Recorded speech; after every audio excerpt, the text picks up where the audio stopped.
중국의 암호화폐 플랫폼 접근을 금지한 데 이어 우리 정부의 암호화폐 규제 방침이 잇따르자 주요 암호화폐 가격이 폭락하고 있습니다. 강남권 집값 상승세가 주변 지역으로 확산되면서 내 집 마련을 원하는 무주택자들의 한숨이 깊어지고 있습니다. 중소기업 일자리위원회가 현재의 노동정책을 꼬집으며 중소기업의 현실을 고려한 최저임금 차등 적용 등 해법을 내놨습니다. 코스닥 지수가 16년 만에 900선을 돌파하면서 증권사들이 올해 코스닥 전망치를 올려잡고 있습니다. 유망주로는 4차 산업 관련주를 꼽았습니다.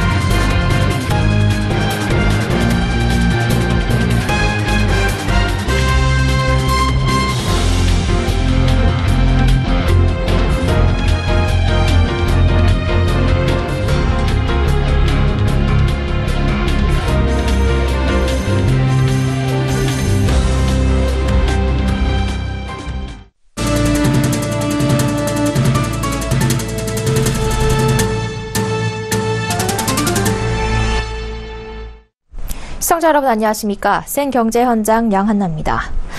비트코인 등 주요 암호화폐의 폭락이 심상치 않습니다. 중국의 암호화폐 플랫폼 접근을 금지하고 나선 데다 우리 정부의 잇따른 암호화폐 규제 방침이 영향을 미친 것으로 보입니다. 앵커 리포트입니다. 이틀째 암호화폐 폭락이 이어지고 있습니다. 정부의 규제 방침이 나올 때마다 급락하던 수준보다 훨씬 큰 하락폭입니다. 암호화폐 시세는 오늘도 일제히 하락하며 20에서 40% 넘는 정도의 급락세를 나타냈습니다. 일주일 전까지만 해도 2,400만 원대에 달하던 1비트코인 가격이 오늘 한때 1,100만 원대까지 추락하는 등 반토막으로 쪼그라들었습니다. 리플은 약 40%, 퀀텀은 30%대를 웃도는 폭락세를 보이고 있습니다. 소위 김치 프리미엄으로 불리는 국내 암호화폐 시장의 프리미엄도 이달 초 50%를 웃돌더니 현재 20% 중반으로 낮아졌습니다. 이는 중국 인민은행이 암호화폐 플랫폼에 접근을 금지하겠다고 나선 데 이어 우리 정부가 연일 암호화폐 시장을 향해 경고의 메시지를 보낸 영향입니다. 중국은 작년 암호화폐 거래소를 폐쇄한 데 이어 최근 채굴 및 장외 거래소까지 금지한다고 밝혔습니다. 한국도 여전히 거래소 폐쇄 카드를 만지작거리고 있습니다. 국내선 지난 11일 박상기 법무부 장관의 암호화폐 거래소 폐지 법안을 준비한다는 발언에 한 차례 패닉에 빠졌다 청와대의 진화로 가까스로 회복했으나 어제 김동연 부총리가 거래소 폐쇄도 살아있는 옵션이라는 발언을 하자 시장이 또다시 흔들리는 모습입니다. 서울경제TV 양한나입니다. 강남권 등 일부 지역 아파트값 급등세가 계속되고 있습니다. 이들 지역의 아파트값 상승세는 인근 지역으로까지 옮겨가는 분위기인데요. 강남 입성 후 꿈도 꾸지 않았던 무주택자들은 강남발 집값 상승 탓에 주변 지역에서도 내 집 마련을 못할 판입니다. 강남을 그들만의 리그로 놔두기엔 주변 집값을 끌어올리는 등 상황이 심각해질 가능성이 큽니다. 정찬신 기자입니다. 정부 규제가 집중된 강남 4구의 집값이 무서운 속도로 오르고 있습니다. 국토교통부 조사에 따르면 파리 부동산 대책 이후 9월에서 12월 월 평균 주택가격 상승률은 강남 0.54%, 송파 0.79% 등입니다. 같은 기간 강북 지역에 있는 성동구와 광진구 집값도 큰 폭으로 올랐습니다. 반면 강북 지역인 강서구와 은평구는 소폭 오르는 데 그쳤습니다. 같은 강북이지만 강남과 가까운 곳의 집값이 더 오른 겁니다. 업계에선 강남발 집값 상승세가 주변 지역으로 옮겨갔기 때문으로 분석하고 있습니다. 강남권 재건축을 중심으로 가격 급등 양상을 보이고 있고요. 또 이들 지역을 중심으로 매물이 회수되면서 호가가 반복해서 상승하는 모양새를 나타나고 있습니다. 이들 주변 지역 광진구, 성동구 같은 지역을 중심으로 수요자들이 눈을 돌리고 있는 모양새가 나타나고 있습니다. 부동산 과열이 주변 지역으로 확산되는 현상은 수도권에서도 나타나고 있습니다. 부동산 114 조사에 따르면 경기도 성남시 분당구 집값은 지난주 0.35%의 상승률을 보이며 새해 첫 주보다 상승폭을 2배로 키웠습니다. 강남 상승세가 인접한 신도시에도 영향을 미쳤기 때문이란 분석입니다. 여기에 분당발 집값 상승은 인근 용인 수지로까지 번지고 있습니다. 이 지역에 최근 입주한 한 아파트 단지는 분양가 4억 7천만 원에서 1억 6천만 원가량 오른 6억 3천7백만 원에 거래됐습니다. 집값 과열 양상이 주변 지역으로 번지면서 집값 급등 지역을 피해 집을 마련하려는 무주택자들은 한숨을 쉬고 있습니다. 이들은 강남 등 과열 지역을 피해 이사를 고려하지만 덩달아 집값이 오르면서 더 싼 집을 찾아 점점 더 외곽으로 밀려나야 하기 때문입니다. 서울경제TV 정창신입니다. 오늘 여의도 중소기업 중앙회에서 중소기업 일자리위원회가 노동시장 구조개혁 정책 재원보고회를 열었습니다. 자리에는 세계 4대 컨설팅 회사로 꼽히는 독일 롤랜드버거의 이수성 서울사무소 대표가 발제자로 나섰습니다. 최저임금 인상과 근로시간 단축 등 현재의 노동정책은 중소기업의 생존력을 저해하고 인력난을 가중시킬 수 있어 대책이 필요하다고 지적했습니다. 김혜영 기자입니다. 중소기업 일자리위원회가 최근 중소기업계 화두로 떠오른 최저임금 인상과 근로시간 단축 등을 놓고 해법을 모색하는 자리를 마련했습니다. 발제자로 나선 이수성 롤랜드버거 서울사무소 대표는 최저임금 1만 원 정책은 중소기업의 비용 증가, 매출 감소를 초래해 생존력을 저해야 한다고 지적했습니다. 또 한국의 산업구조상 임금 인상에 대한 부담이 하청 중소기업에 전가될 우려가 있다고 꼬집었습니다. 그러면 대기업 입장에서는 비용을 전가하려는 노력을 할 거고 노동정책에 취약한 중소기업 입장에서는 향후에 여러 가지 부작용으로 인해서 받을 임팩트가 더 커질 수밖에 없는 그러한 상황이다. 그는 중소기업의 현실을 고려한 노동정책이 필요하다며 최저임금을 차등 적용하자는 주장을 내놨습니다. 산업별 적용되는 거는 어떻게 보면 기업을 러닝하는 입장에서 너무나 당연한 건데 왜냐하면 산업마다 특징이 있지 않습니까? 업의 특성이 있고 코스트 구조가 다 다른데 일률적으로 적용을 해서 적용한다는 거는 이 굉장히 좀 어려운 부분이 있는. 근로시간 단축 문제에 대해서는 특별 연장 근로를 허용해야 한다고 밝혔습니다. 당장 중소기업에는 인력난이 가중될 것이 확실한 만큼 30인 미만의 경우 노사 합의 시 주 최대 8시간 특별 연장 근로를 허용하는 게 바람직하다는 게 그의 생각입니다. 서울경제TV 김혜영입니다. 코스닥 지수가 16년 만에 900선을 돌파하면서 증권사들이 잇따라 올해 코스닥 전망치를 상향 조정하고 있습니다. 정부의 코스닥 활성화 정책과 상장사의 실적 개선으로 지수가 더 오를 여력이 있다고 전망하는 겁니다. 전문가들은 포스트바이오주에 주목할 필요가 있다며 IT와 게임, 2차 전지 등 4차 산업 관련주를 유망주로 꼽았습니다. 김성원 기자가 보도합니다. 오늘 코스닥 지수는 어제보다 1.63% 떨어진 886.58로 마감됐습니다. 개인이 988억 원어치를 순매도했지만 외국인이 사자 기조를 유지하고 기관도 순매수를 보이면서 880선을 지켜냈습니다. 코스닥은 올 들어 약 보름 만에 13% 가까이 오르며 어제는 900선을 돌파했습니다. 이처럼 코스닥이 강세를 보이면서 증권사들이 잇따라 지난해 말 발표했던 코스닥 전망치를 수정하고 있습니다. 한국투자증권은 처음엔 올해 코스닥 지수 범위 상단을 880으로 제시했지만 어제 목표 지수를 1070으로 상향 조정했습니다. 하나금융투자도 680에서 850으로 잡았던 코스닥 전망치를 최근 750에서 950으로 올렸습니다. 이 밖에 신한금융투자와 대신증권 등도 코스닥 전망치 수정을 고려하고 있습니다. 증권사들이 이처럼 올해 코스닥 목표 지수를 조정하는 것은 코스닥 지수가 더 오를 여력이 있다고 판단했기 때문입니다. 정부가 최근 발표한 코스닥 활성화 방안을 통해 모험자본 육성, 세제 혜택 등 다양한 지원책을 내놓았고 상장사의 실적도 늘어 지수가 더 오를 것이라는 분석입니다. 삼성증권에 따르면 올해 코스닥 상장사의 연간 영업이익은 전년 대비 14% 성장이 예상되는 지난해보다도 34% 이상 증가할 것으로 전망됩니다.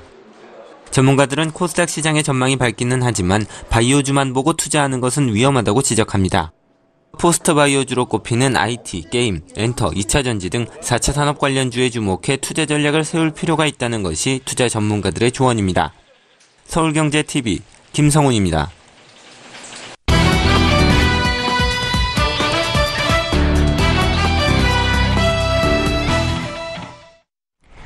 암호화폐가 블랙홀처럼 금융권의 모든 이슈를 빨아들이고 있습니다. 정부는 다른 어떤 분야보다 후진적인 것으로 평가받는 국내 금융 시스템 전반을 개선하는 금융 혁신을 추진 중인데 암호화폐 가려서 관심을 끌지 못하고 있습니다.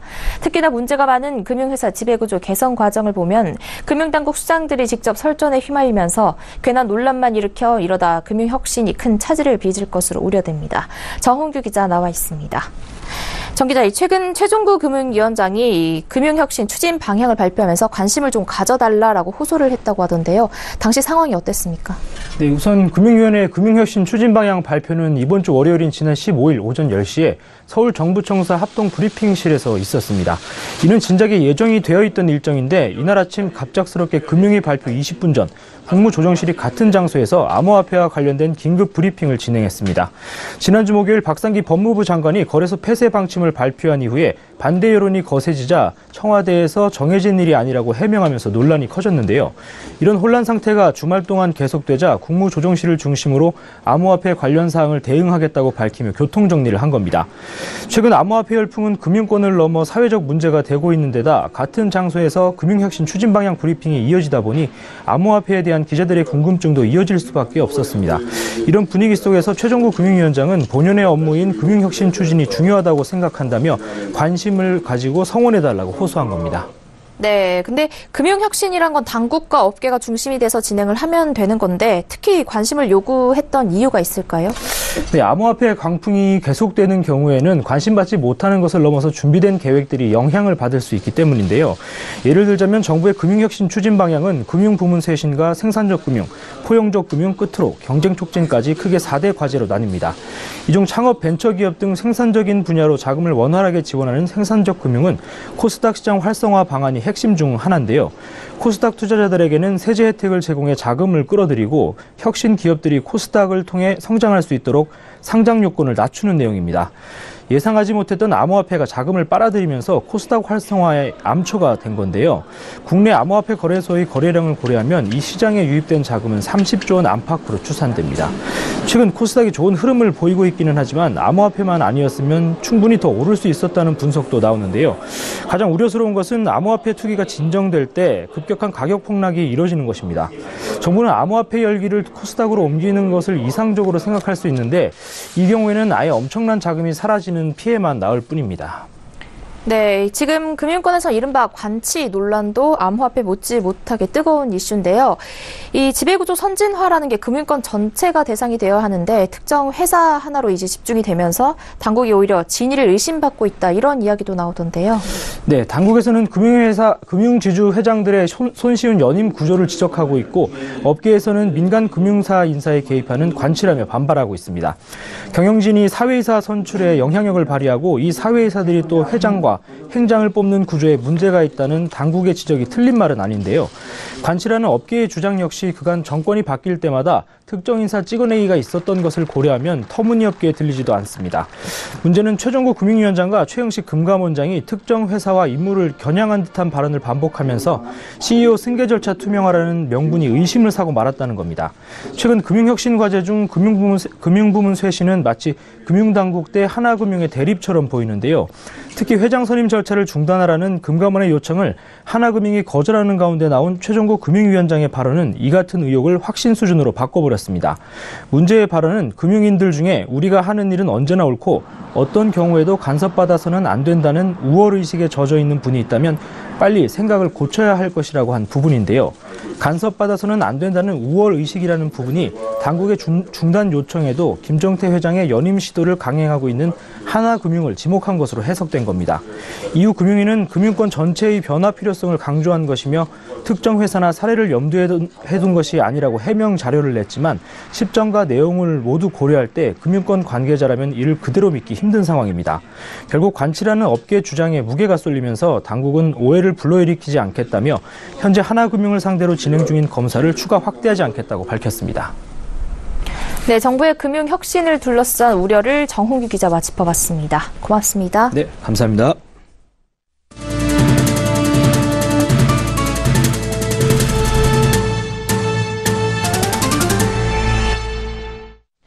현대 현대차그룹이 앞으로 5년간 스마트카 등 5대 신산업 분야에서 20조 원을 투자하고 4만 5천 명을 신규로 고용합니다. 정의선 현대차 부회장은 오늘 경기도 용인시 현대기아차 마북 환경기술연구소 및 인재개발원을 찾은 김동연 부총리 겸 기획재정부 장관을 만나 혁신성장과 신사업을 통해 일자리를 늘린다는 계획을 공개했습니다. 현대차그룹의 5대 신사업은 차량 전동화와 스마트카, 로봇 인공지능, 미래에너지, 스타트업 육성 등입니다. 김 부총리는 이 자리에서 국민이 체감할 수 있는 성장을 위해 정부와 기업의 혁신 성장이 필요하고 벤처기업과 대기업은 혁신 성장의 중요한 축이라며 신사업 분야에 투자하고 일자리를 창출해달라고 당부했습니다. 이에 정의선 부회장은 혁신 산업이 발전하면 기존 협력사 외 새로운 협력사가 더 생겨날 것이라며 일자리가 많이 늘어나는 선순환 구조를 발굴할 수 있을 것이라고 말했습니다.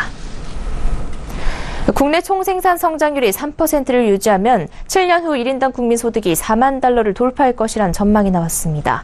현대경제연구원은 1인당 국민소득 4만 달러 도약을 위한 조건이라는 보고서에서 경제성장률을 기준으로 2%면 2027년, 2.5%면 2024년, 3%면 2023년에 1인당 국민소득 4만 달러가 달성될 것으로 내다봤습니다. 보고서에 따르면 1인당 국민소득 4만 달러 달성 국가들은 경제성장률과 실업률 등 거시경제 지표가 양호했고 높은 수출 증가율을 유지하면서 내수 부문이 함께 성장했습니다. 반면 3만 달러에서 4만 달러로 진입하지 못한 국가들은 특히 내수 부문 성장 침체가 두드러졌습니다. 보고서는 잠재 성장률을 제고하기 위해 단기적인 경기 부양보다 중장기적 시각에서 신성장 동력을 마련하는 등 경제 발전 모델이 필요하다고 제언했습니다. 지난해 자동차 보험의 손해율이 전년보다 크게 개선됐으나 흑자를 보는 손해보험사는 예상보다 많지 않을 것으로 전망됩니다. 업계에 따르면 손해보험 8개사의 자동차 보험 손해율은 작년 12월 말 기준 평균 82.6%로 한 해 전보다 4.7%포인트 개선됐습니다. 손해율은 고객으로부터 받은 보험료 대비 고객에게 지급한 보험금의 비율로 작년 말 기준 5개 보험사가 흑자 수준의 손해율을 기록했습니다. 그러나 현대해상과 KB손보의 경우 사업비 비중이 높아 이익을 보기 어려울 것으로 예상되고 실제 흑자를 기록하는 곳은 메르츠와 삼성화재, DB손보 3곳에 그칠 전망입니다. 자동차 보험이 손보업계 대표적인 적자 사업임을 고려하면 3곳에서 흑자가 난 것은 이례적이지만 상반기 추세를 고려하면 기대에 못 미치는 수준입니다. 작년 1분기와 2분기엔 자동차 보험에서 흑자를 기록한 보험사가 7개사에 달했습니다. 기업이 아닌 국내 개인 거주자들이 보유한 외화예금 비중이 역대 최고 수준으로 치솟았습니다. 한국은행에 따르면 개인들이 보유한 외화예금은 지난달 말 160억 8천만 달러로 한 달 전보다 8억 7천만 달러 증가했습니다. 전체 국내 거주자 외화예금 830억 3천만 달러 중 19.4%가 개인 몫인 셈입니다. 이러한 비중은 한은이 관련 통계를 작성한 이래 가장 높은 겁니다. 한국은행은 개인의 외화예금 비중 확대를 두고 투자를 위해 달러화를 사들이는 개인이 늘어났기 때문으로 보인다고 설명했습니다. 수년간 저금리 기조가 이어지며 원화 예적금이 매력이 떨어지자 다른 투자처를 찾던 개인들이 외환 투자에 뛰어들었다는 겁니다. 부동산 규제가 전국 투기 수요를 강남으로 집중시킬 것이란 우려가 나오고 있지만 최근 강남 아파트 원정 투자 비중에 별다른 변화는 없었습니다. 국토교통부와 한국감정원 등의 자료를 보면 지난달 서울 강남 4구에서 집을 산 사람들의 60%는 강남 거주자고 강남 외 서울 시민의 비율은 20%도 되지 않았습니다. 이 중 지방 거주자가 매수자인 아파트 거래는 7.1%에 불과했습니다. 작년 한 해 동안 강남 아파트를 같은 강남 주민이 산 비율은 최저 58.5%에서 최고 64.6%까지 60% 선에서 등락을 반복했습니다. 국토부 관계자는 작년 하반기 이후 강남을 중심으로 서울 집값이 국지적으로 오르고 거래량도 늘었으나 지방에서 강남 아파트를 원정 투자하는 비중은 크게 늘지 않았다고 말했습니다. 서울 북부지검 형사 5부는 이광구 전 우리은행장과 같은 은행의 전직 임원 A씨에 대한 구속영장을 청구했습니다. 이 전 행장은 2015년에서 2017년 우리은행 공채 과정에서 총 30여 명을 부정하게 채용하도록 영향력을 행사해 인사팀의 업무를 방해한 혐의를 받고 있습니다. 박원순 서울시장은 중앙정부, 특히 환경부가 나서 차량 이부제를 강제해야 한다고 밝혔습니다. 박 시장은 오늘 열린 서울시 출입기자단과의 신년 간담회에서 현재 미세먼지 상황은 재난 수준이라며 이같이 말했습니다. 올해 설 선물 사전 예약 매출액이 작년 동기 대비 65%가량 급증했습니다. 정부는 청탁금지법 시행령 개정 효과가 나타나고 있는 만큼 국산 농산물 소비 증가로 이어지도록 추가 보완 대책을 시행할 방침입니다. 남성은 바깥일, 여성은 집안일을 한다는 성역할의 고정관념이 무너지고 있다는 사실이 통계로 나타났습니다. 통계청에 따르면 작년 비경제 활동 인구 중 육아, 가사를 하는 남성은 모두 17만 명으로 역대 최대를 기록했습니다.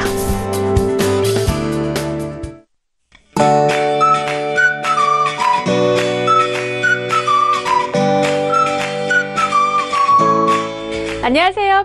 K웨더 라이프스타일 예보 최씨입니다. 벌써 며칠째인지 모르겠습니다. 미세먼지가 해소될 기미를 보이지 않고 있습니다. 현재 미세먼지 농도 서울이 124, 경기 109, 인천 97 마이크로그램까지 올라와 있고요. 서울에는 초미세먼지 주의보가, 경기 북부 지역으로는 미세먼지 주의보가 발효 중인 상태입니다. 여기에 내일은 옅은 황사의 가능성도 있습니다. 그제 내몽골 지역에서 발원한 황사가 내일 새벽 북서풍을 타고 국내로 유입되겠고요. 국외에서 발생한 대기 오염물질 또한 유입되면서 미세먼지 농도가 높겠는데요. 오전에 중부와 전북, 경북으로 나쁨 단계, 그 밖의 지역도 한때 나쁨 단계가 예상되고요. 오후 들어서는 전국이 나쁨 단계로 올라가겠습니다. 이렇게 대기 상황이 안 좋을 때는 비 소식이 있으면 좋으련만 중부지방으로 새벽 한때 빗방울이 떨어지는 것을 제외하고는 이렇다 할 비 소식 없고요. 대체로 흐린 하늘 보이다 아침부터는 고기압 가장자리에서 점차 대체로 맑은 하늘이 드러나겠습니다. 여기에 고기압 가장자리에서 온화한 서풍 계열의 바람이 불어들면서 아침에도 예년보다 6도나 높아 추위는 없겠습니다. 다음은 자세한 지역별 내일 날씨를 나절 예보를 통해서 살펴보겠습니다. 중부는 새벽 한때 빗방울이 떨어지겠고 아침부터는 점차 맑은 하늘이 드러나겠습니다. 낮 기온도 예년보다 높겠습니다. 다만 미세먼지 농도 종일 나쁨 단계가 예상됩니다. 동해안 지방 속초와 고성, 양양으로는 건조특보가 발효 중인 가운데 비 소식이 없어서 계속해서 대기가 건조하겠습니다. 남부지방 역시 눈비 소식 없이 대체로 흐리다 점차 맑아지겠습니다. 아침 기온 부산 4도가 예상되는데요. 다만 대기 상태가 좋지 않다는 점 염두에 두시기 바랍니다. 물결은 동해상으로만 다소 높게 일겠습니다. 이번 주까지는 구름만 다소 지나겠습니다. 다만 다음 주 월요일에는 제주도와 남해안으로 비가 시작돼 화요일 전국으로 눈비가 확대되겠습니다. 날씨였습니다. 센 경제 현장 여기까지입니다. 시청해주신 여러분 고맙습니다.